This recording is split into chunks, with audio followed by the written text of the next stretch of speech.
In this episode, we're going to be looking at holy orders. The Catholic Church believes that some men are called to continue the mission of Christ in a special way, and there is a special sacrament of holy orders to confer this role upon them. The sacrament of holy orders is said to confer a special mark from God on those who are ordained, in the sense that they have been specially chosen, and this is lifelong. This is called an indelible spiritual character. Here is a trustworthy saying: whoever aspires to be an overseer desires a noble task. That's from the book of Timothy. And from the catechisms we hear, holy orders is a sacrament through which the mission entrusted by Christ to his apostles continues to be exercised in the church until the end of time. Thus, it is the sacrament of apostolic ministry. The sacrament takes place during Mass and is conferred by the laying on of hands and a prayer of consecration. As we see in Timothy, for this reason, I remind you to fan into flame the gift of God, which is in you through the laying on of hands. Those in holy orders are called by God to perform a ministry which continues the work of the apostles. Their first task is to proclaim the word of God. Part of their role includes acting as leaders of the liturgy, which is a set out form of communal worship, and as ministers of the sacraments. They also run parishes and help to support Catholics in local schools and hospitals. So what are some of the features of the holy orders of sacrament?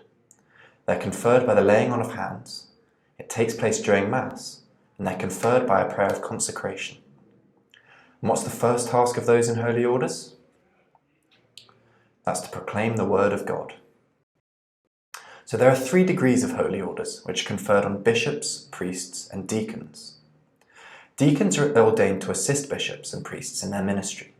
Some men remain deacons all their lives. This is called the permanent diaconate. Priests are sometimes called co-workers of the bishops and usually fulfill their ministry in serving people in parishes. Bishops are considered to be successors of the apostles and usually have pastoral care over all the faithful in a diocese. All ministers in holy orders can baptize, bless the commitment of marriage, and anoint the sick, but only priests and bishops can hear confessions, confirm, or preside over the Mass.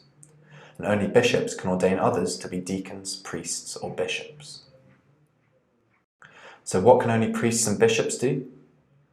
That's preside over the Mass, confirm, and hear confessions. And what are the 3 degrees of holy orders? Those are deacons, priests, and bishops.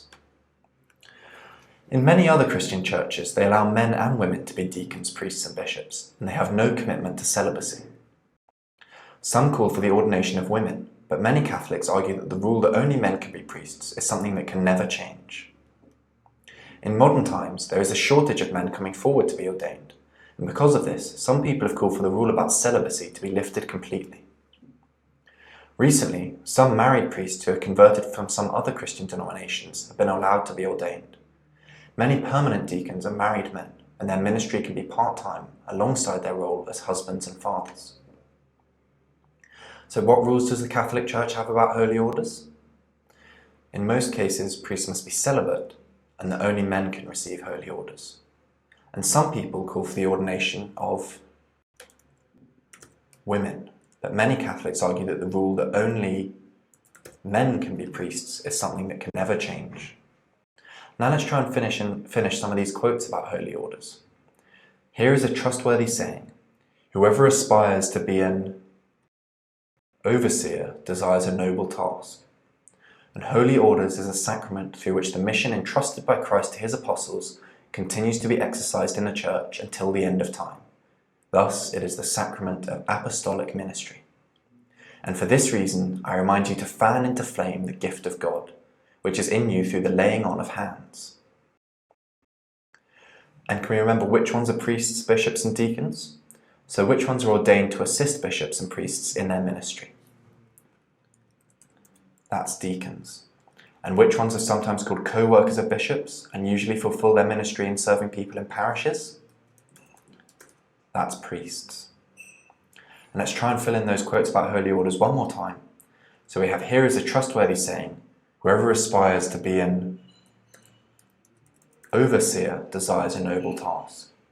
And for this reason, I remind you to fan into flame the gift of God, which is in you through the laying on of hands, and an indelible spiritual character.